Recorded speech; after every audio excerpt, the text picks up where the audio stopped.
Donc je vais donner la parole maintenant au professeur Saadine Latmani, qu'on remercie. Il est allé il y a même pas une semaine à Oujda, je l'ai vu à Marrakech. Vraiment, il est avec les pharmaciens. C'est un médecin, mais il est avec les pharmaciens et avec les employés en pharmacie.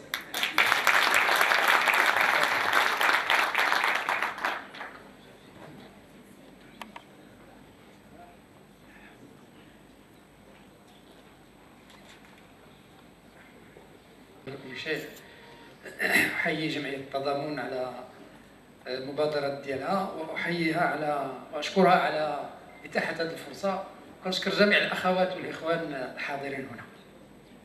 بطبيعة الحال أنا غادي نبني على المداخلات ديال الممتازة الأولى ديال الأستاذ فريد هكو اللي هو أستاذ متخصص في علم الأدوية الفارماكولوجي، وأيضا مع الدكتور اسمح لي راه نسيت الاسم ديالك ابو يحيى، حيت ما كناش متعارفين قبل فقط، الذي اهنئه ايضا على تدخله جيد. C'est une excellente intervention. Donc je vais un peu disons être plus pratique et aller vers quelques problèmes qu'on vit quotidiennement en ce qui concerne la relation entre le pharmacien, l'aide-pharmacien et le médecin, essentiellement le psychiatre. Donc l'adوية النفسية دور مساعد الطبيب الصيدلي les psychotropes, rôle de l'aide-pharmacien. Premièrement, je vais parler un petit mot du rôle des pharmaciens, parce que le rôle de l'aide-pharmacien découle du rôle du pharmacien, bien sûr. Les rôles du pharmacien, il y a une liste du rôle que peut jouer le pharmacien en ce qui concerne,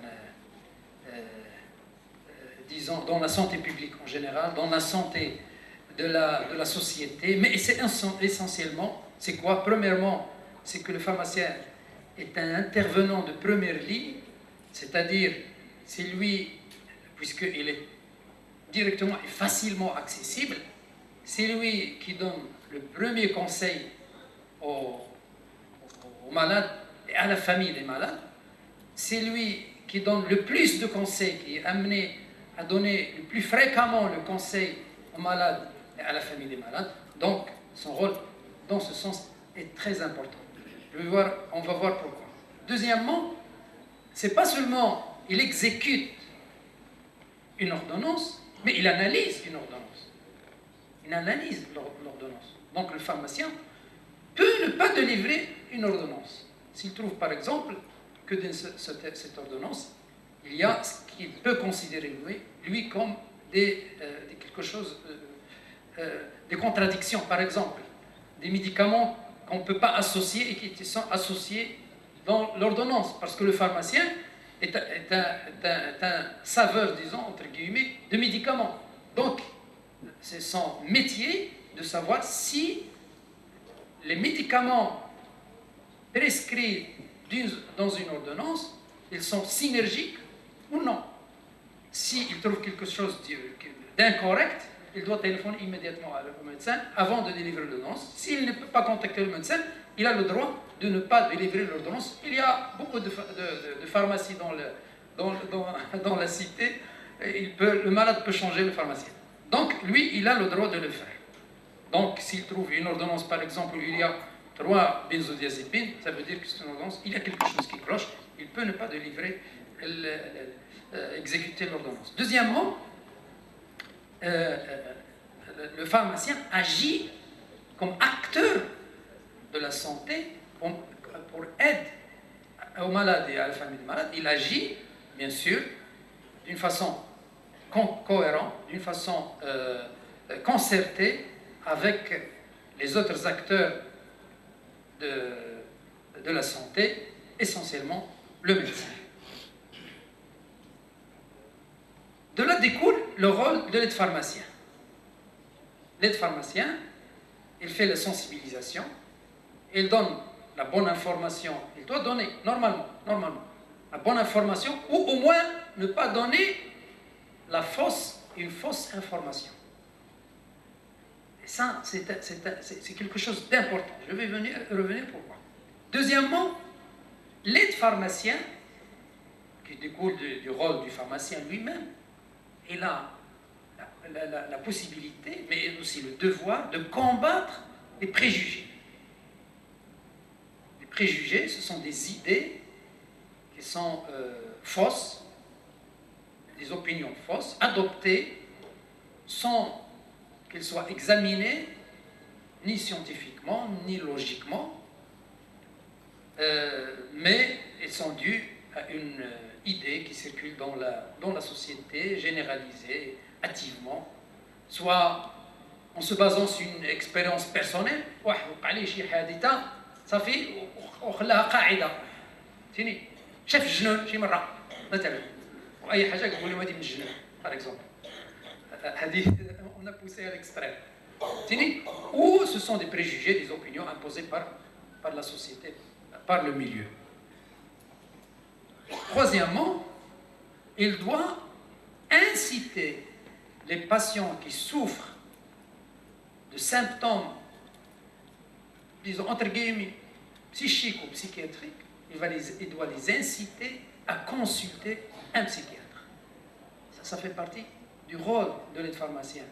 Au lieu de donner le conseil alors que vous n'y voyez pas grand-chose, il faut les inciter à aller voir le médecin. Et comme a dit le docteur Abou Yahya, il a bien exposé que le diagnostic en psychiatrie est un diagnostic difficile, même pour le psychiatre. Parfois, on prend des mois pour instaurer un diagnostic, parfois des années pour poser un diagnostic. Des années. Ce n'est pas le très fréquent, mais ça existe. Mais des mois, ça c'est classique. Bien sûr, on pose toujours un diagnostic préliminaire, bien sûr, mais on a toujours d'autres diagnostics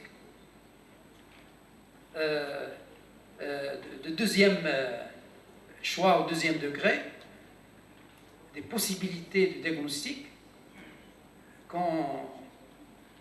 c'est-à-dire qu'on écrit dans notre dossier, pour affiner avec l'évolution le diagnostic. Et on ne va instaurer définitivement le diagnostic qu'après quelques mois minimum.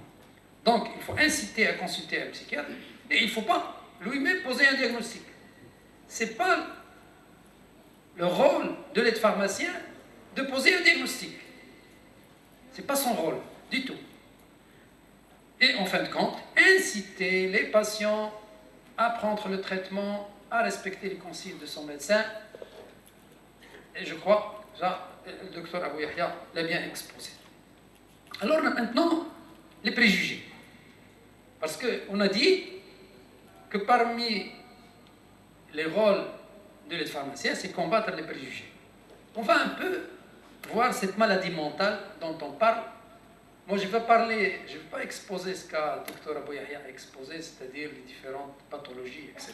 Ça, c'est positif. Moi, je vais voir le côté négatif. C'est-à-dire les préjugés existants qu'il faut combattre et que le pharmacien et l'aide pharmacien doivent d'abord connaître ces préjugés, doivent avoir une vision claire en ce qui concerne la maladie mentale et aussi essayer de convaincre le malade ou le patient. D'abord, la maladie mentale, c'est une maladie comme les autres. Il ne faut pas regarder la maladie mentale comme une maladie, disons, mystérieuse. Il est mystérieuse pour ceux qui ne la connaissent pas, pour ceux qui n'ont pas la connaissance requise nécessaire. Mais actuellement, heureusement, scientifiquement parlant, on a beaucoup de données qui sont objectives, qui nous donnent une connaissance adéquate, suffisante. Bien sûr, la connaissance humaine dans tous les domaines, dans toutes les spécialités médicales, découvre chaque fois de nouvelles connaissances. Mais les connaissances actuelles sont suffisantes pour poser un diagnostic et pour prescrire un traitement. Donc c'est une maladie comme les autres. Deuxièmement, c'est une maladie guérissable, comme a dit le Dr Abou Yahya tout à l'heure. C'est une maladie qui peut être guérie ou au moins stabilisée Il y a des maladies chroniques, comme toutes les maladies chroniques organiques, comme quoi le diabète, le sucre, c'est une maladie chronique. Yeah. En général, elle n'est pas guérissable. Mais un patient peut être stabilisé, il peut vivre convenablement. مرض السكر يمكن بالادويه ولا بلا ادويه ça dépend يمكن غير un régime ou le sport, un sport, il peut être bien équilibré et vivre sa vie tranquillement, sa longue vie 90 عام ما كاين مشكل. Bien sûr, c'est stabilisé. Ou en plus des premiers pôles du traitement et de la prise en charge d'un diabétique, il est nécessaire de prescrire des médicaments. On prescrit les médicaments. Mais les médicaments, s'il est bien stabilisé, il peut vivre convenablement. واضحة. هذا مرض مزمن ولكن إلا كيتعالج مزيان يمكن يعيش مزيان. La maladie psychiatrique, c'est la même chose. On a actuellement, si c'est une maladie chronique, la possibilité d'être guéri, c'est-à-dire d'être stabilisé sous traitement.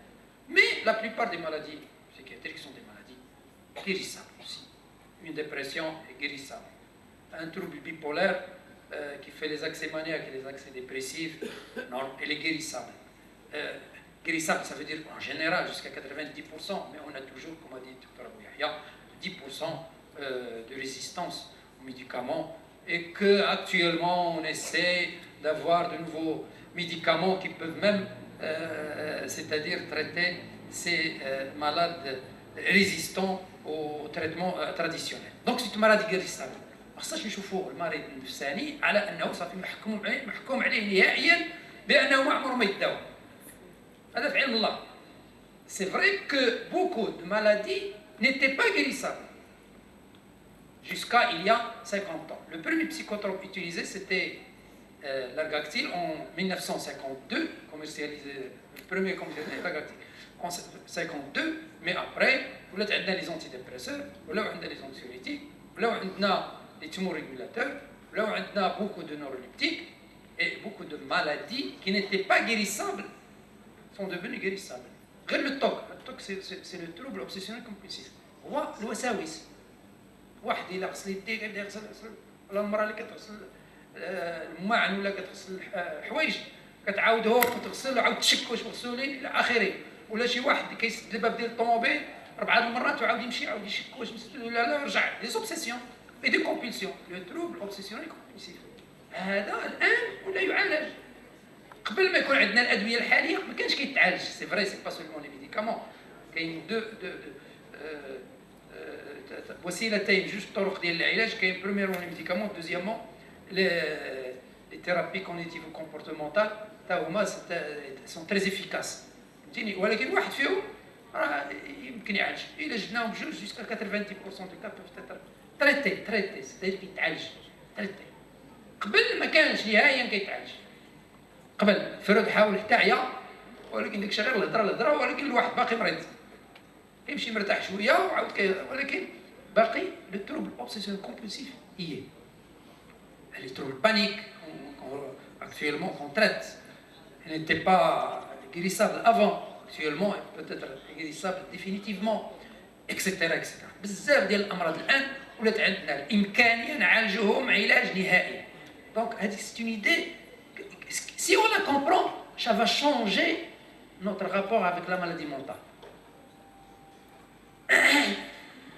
Troisièmement, la maladie mentale ne dépend pas de la volonté du patient. La maladie mentale, on l'a dit au début, c'est une maladie comme les autres, comme toute maladie organique. Ça veut dire quoi? Elle a les facteurs ديالها, elle a la dynamique ديالها. Donc, il y a des facteurs. وهذوك les facteurs ne dépendent pas du patient. كما كنقول دائما المرضى الواحد اللي عنده قرحة المعدة il ne choisit pas d'arrêter d'avoir ou de ne pas avoir son ulcère. Ça ne dépend pas de sa volonté. La maladie mentale c'est la même chose. ماشي واحد مرض كيقول لي ايوا انت هذاك ما بغاش يعاون راسو وصافي كيخليوه. Non, il faut traiter. par exemple une dépression, quelqu'un qui n'est plus dynamique comme avant, qui ne communique plus comme avant, qui s'isole, etc., qui ne va plus au travail, qui ne se concentre plus au sein de son travail, etc. Il faut voir comment l'aider en le traitant. C'est le traitement qui peut. Donc, il a ces facteurs de risque comme toutes les autres maladies, la maladie mentale. Quatrième chose, c'est qu'il y a une différence entre problème psychique et maladie psychique. Problème psychique et maladie psychique. المشكل النفسي et مرض نفسي. Il y a une grande différence. Et le médecin, le psychiatre, c'est quoi? Ce qu'il fait? Il chauffe les critères d'une maladie mentale où il n'y a pas de critères de maladie mentale. Comme a dit le docteur Ouahed tout à l'heure, la peur, ça fait partie de la vie. La tristesse, ça fait partie de la vie. L'angoisse ou l'anxiété, ça fait partie de la vie. Il ne faut pas les enlever. Ils sont bénéfiques pour l'individu. الواحد اللي ما كيخافش كاع كيفاش غادي يلوح راسو في شي زوبيا؟ لا، الخوف موجود. الطبيعي، الخوف الطبيعي مفيد للانسان. الحزن الطبيعي ضروري للانسان. ما يمكنش الواحد يموت ليه شي واحد قريب ليه عزيز عليه حبيبه وما يحزنش، ولكن هذا حزن طبيعي ما كنداويوش. Donc nous ne traitons pas n'importe quel symptôme psychique. Non, on traite la maladie. On ne traite pas un symptôme qui est normal. هذاك symptôme normal, le deuil par exemple, avec le حزن الطبيعي, il faut le respecter حتى يفوت. ولكن ما خصوش يتجاوز المدى ديالو. إلا ولا هذاك الحزن شهرين ولا ما بقاش طبيعي. On est dans le cadre de la dépression.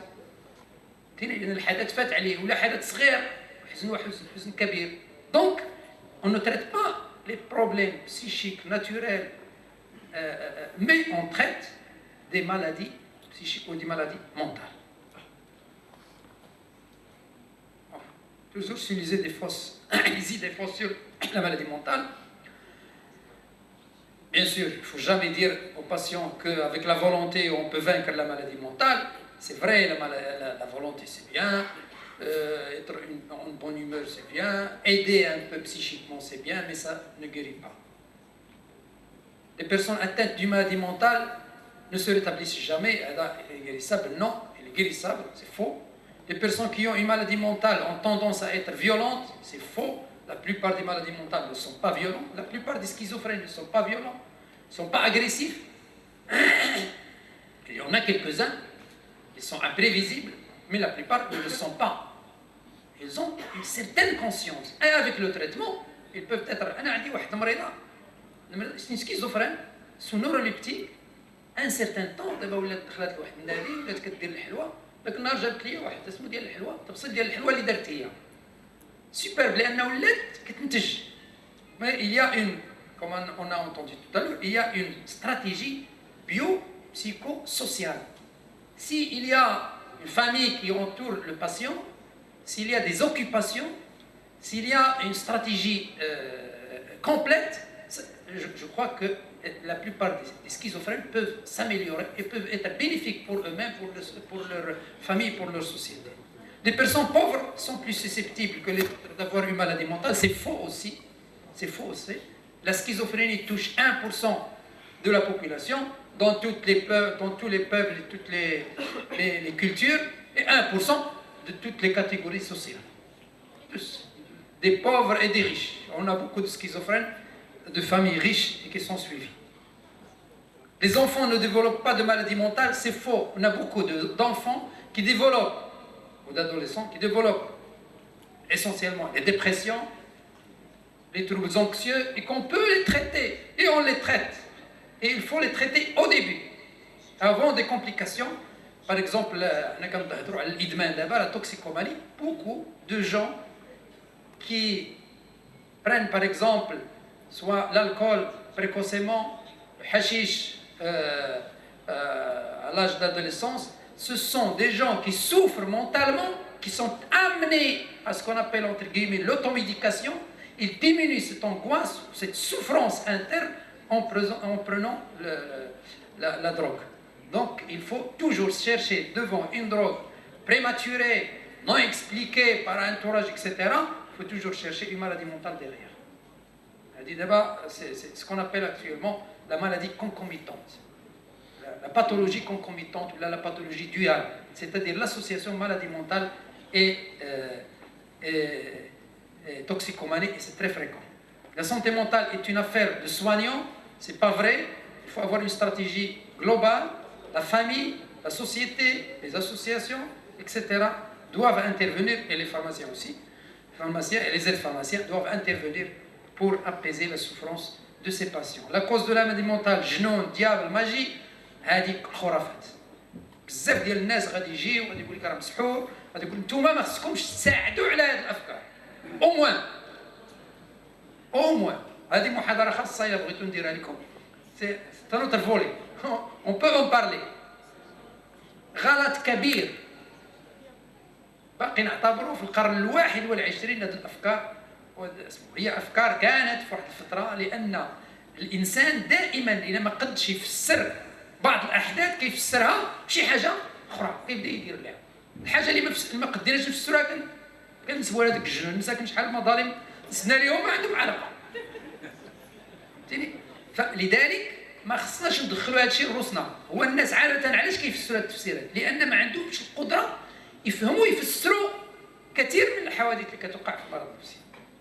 الحال دينيا حتى هي كانوا نأولوا كانوا ولا دليل لا في الدين ولا في العقل ولا في الفكر ولا في الواقع ولا في العلم يمكن أن يربط ما يسمى الجن بالمرض النفسي. لا علاقة له به. ماشي معنى كنكروا الجنون كيقول لك الواحد وانت ما كتقولش الجنون اللي موجودين ولكن موجودين في العالم ديالهم وخدامين الخدمه ديالهم. اش دخلهم فينا واش دخلنا فيهم؟ والدليل عليه انه نوريكم وكون كاينين اللي داز راه غادي تتلاقى معاهم. غير شي وحدين اللي كيتلاقى معاهم ما عرفت انا علاش هذوك بالضبط، فهمتيني؟ لا علاقه، فهمتيني؟ طبيعه الحال كاينه واحد الفكره اخرى حتى نقولها بالعربيه، لا مالادي سي اون موفيز فوا مون ديو غلط. كنقولوا هذاك مريض انا الاكتئاب مثلا حيت هو ما عندوش الثقه في الله، ما عندها علاقه. اون بو اتر ان غران بيو، يمكن يكون الواحد تقي مؤمن كبير وكتجيه المرض النفسي، لان المرض النفسي كما قلنا في البدايه قلنا مثل المرض العضوي، بحال المرض العضوي عنده الاسباب ديالو موضوعيه، وهذيك الاسباب الموضوعيه لي فاكتور اوبجيكت، هذيك الاسباب الموضوعيه عرفناها ولا ما عرفناهاش هذا مشكل اخر، لان بزاف الامور ما كنعرفوهاش. لي فاكتور de vulnérabilité ou les facteurs qui peuvent entraîner la maladie mentale, on a en général les grands facteurs. L'hérédité, la génétique, la personnalité de l'individu, etc., l'éducation, les troubles ou le stress de la vie, etc. On ne peut pas savoir pour un individu précis quelle est la part de chaque facteur. Impossible de le savoir dans l'état actuel des connaissances bien sûr. Donc عندها علاقه بالايمان. يمكن الواحد يكون مؤمن ويدير لك مرض الاكتئاب، يمكن الواحد يكون مؤمن ويدير السكيزوفرينيا. سي بور سا كو السكيزوفرينيا كما قلنا دابا هادشي فيه دراسات عالميه واضحه 1% de toutes les cultures، مؤمنه ولا غير مؤمنه، مسلمين ولا هندوس الى اخره، 1% هادشي اللي عطا الله، زيد شويه نقص شويه selon le contexte. Donc les préjugés en ce qui concerne la maladie mentale. Il faut éviter de dramatiser la maladie mentale. Ce qu'on appelle la stigmatisation. الوصمة باش نعطيه واحد التيكيت بأنه هذاك مريض. Un peu moins de bruit s'il vous plaît. On écoute le professeur. Donc, il faut éviter cette stigmatisation du malade mental. Utiliser par exemple les termes honteux, c'est grave, c'est dangereux, c'est fini pour lui, il est fou. Il est inutile pour la société, il doit être interné, etc. هادشي دابا صافي طويت الصفحه ديالو منذ 50 سنه تقريبا. Il faut plus les utiliser. Il faut voir un malade mental comme tous les autres malades. بزاف ديال لي مالاد عندنا عنده السرطان ما كينداويش بعض المرات، malheureusement maintenant on traite même le cancer, un grand nombre de types de cancer. عنده اي مرض الا ما كنداويش اليوم غدا غادي نداويه، وفوق كل ذي علم عليم، والعلم راه كيتطور. Les idées fausses sur les psychotropes. Maintenant sur les psychotropes. Il faut éviter de dramatiser aussi l'utilisation des psychotropes. Comme médicament bien sûr. Il faut les utiliser parce que ce sont des médicaments à des fins thérapeutiques. Il ne faut pas les utiliser pour d'autres fins. Donc, il faut éviter de dire, par exemple, au patient que c'est dangereux, que c'est grave pour lui, pour sa santé, qu'il faut les éviter au maximum. S'il peut aller chez un soignant traditionnel, يمشي ولا قد ياخذ شي اعشاب احسن كاع عليه ولا قد يمشي يدير شي رقيه بين قوسين الرقيه الشرعيه احسن وادويه باش ما هادشي كله سي فو. Au moins vous êtes des partenaires en matière de santé. Il faut avoir un langage responsable. Il faut éviter هادشي وما صحيحش. ما صحيحش. حنا عندنا مرضى كيديروا 6 سنين. انا عندي واحد المريض 6 سنين وهو كيدور دوز عند كاع لي غيريسور تراديسيونيل يعني اكزيستون تقريبا وعطا قال لي المجموع ديال اللي صرف ما عرفتش 16 مليون ولا شحال المهم حسب كاع 16 مليون يعني 10000 درهم ولا شي حاجه 10000 درهم 15000 درهم في العام اللي كيعطي لهاد لي غيريسور تراديسيونيل اللي عطا اما اللي قال لي صاي يصير تروفي شي ام سيكياتر اون فان دو فهمتيني اكسيتيرا. دونك هادشي يمكن نعطيو فيه الامثله حتى نعياو. Ça veut pas dire que qu'en matière de psychiatrie on traite tous les cas, on peut traiter tous les cas. Il y a des cas qu'on ne traite pas, c'est vrai. Il y a des cas qui sont la maladie elle-même elle est chronique, c'est difficile de traiter. Il y a des résistances, il y a كاع هادشي موجود ولكن en général comme a dit le docteur Bouhia on traite. Les dépressions, la plupart des dépressions sont traitées presque définitivement. 90%, 85% de la dépression, c'est une maladie facile. Les troubles anxieux, les troubles obsessionnels compulsifs, les autres troubles anxieux, la plupart, on peut les traiter. La plupart, il y a quelques cas. La schizophrénie, à 80%, on peut la stabiliser. 80%, on peut la stabiliser. Peut-être bien stabiliser, il est bien pris en charge. Donc, il faut éviter cette stigmatisation de la maladie mentale. Aussi, les psychotropes n'entraînent pas tous la toxicomanie, la dépendance. Ou l'engolo, tous des drogues. C'est faux. Monsieur Ko et Dr Bouhia ont déjà exposé ça.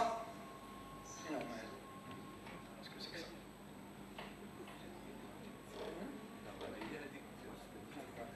ça? Par exemple, les neuroleptiques ne donnent pas de dépendance. Mais quand ils disent les neuroleptiques, tous ne donnent pas de dépendance. Les dépressions, les antidépresseurs en général ne donnent pas de dépendance. Seuls, la plupart des anxiolytiques, essentiellement les benzodiazépines, les hypnotiques, donc, الحذر خصو يكون من هادو ماشي من les neuroleptiques, ماشي من les antidépresseurs. Les thymorégulateurs aussi ne donnent pas de dépendance, en général. Donc, il faut pas dramatiser la prise de psychotropes. Pousse au suicide, c'est une chose aussi qu'on dit beaucoup. On parle beaucoup des antidépresseurs comme ils poussent au suicide. Ils donnent le suicide, c'est pas vrai. Ou dans des cas précis, quand le patient lui-même a déjà des idées suicidaires importantes, si on donne un antidépresseur sans donner un sédatif, il peut passer à l'acte, mais c'est un acte qu'il désirait avant. Le médecin, toujours quand il est devant un dépressif, il cherche s'il y a des idées suicidaires pour savoir comment le traiter. S'il donne un antidépresseur seul ou s'il donne avec l'antidépresseur obligatoirement un sédatif. Ce sont que des calmants. Ça veut dire ce ne sont que des calmants, les psychotropes. C'est faux. Ce sont des médicaments. Ils peuvent guérir, comme on a dit. Les antidépresseurs ne sont pas des calmants. Les calmants, les calmants. Les benzodiazépines, les tranquillisants, ce sont des calmants. Bien qu'ils traitent parfois l'anxiété. Mais en général, ce sont des calmants. C'est vrai. Les neuroleptiques, ce ne sont pas des calmants. Les antidépresseurs ne sont pas des calmants. Les thymorégulateurs ne sont pas des calmants. Ce sont des médicaments qui guérissent.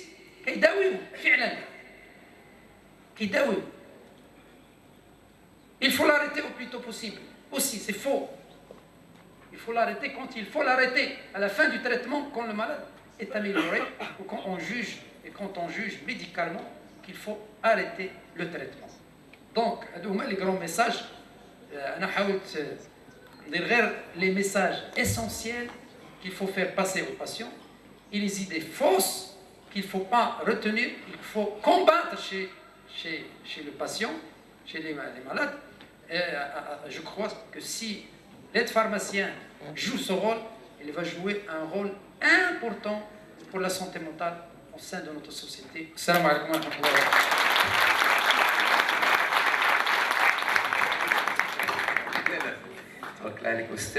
Bon, on remercie le professeur Saadine Latmani qui, avec les deux autres docteurs, donc nous ont surtout les trois thématiques étaient très complémentaires. Chacun a traité un volet, c'était très intéressant. Donc moi j'ai retenu énormément de choses, surtout la manière avec laquelle le professeur Saadine Latmani a présenté ses préjugés, tout ça c'est important, il faut les retenir. Je retiens deux messages très importants, c'est que la maladie psychiatrique est une maladie comme toutes les autres maladies, que c'est une maladie qui se soigne dans la majorité des cas, et il ne faut pas diaboliser non plus le traitement. Et c'est un médicament, les psychotropes, ce sont des médicaments comme les autres, généralement ils n'entraînent pas la dépendance, mais il faut être très vigilant vis-à-vis des benzodiazépines. Et il y a beaucoup d'autres messages, mais ce sont des messages que je pense qu'il ne faut pas oublier.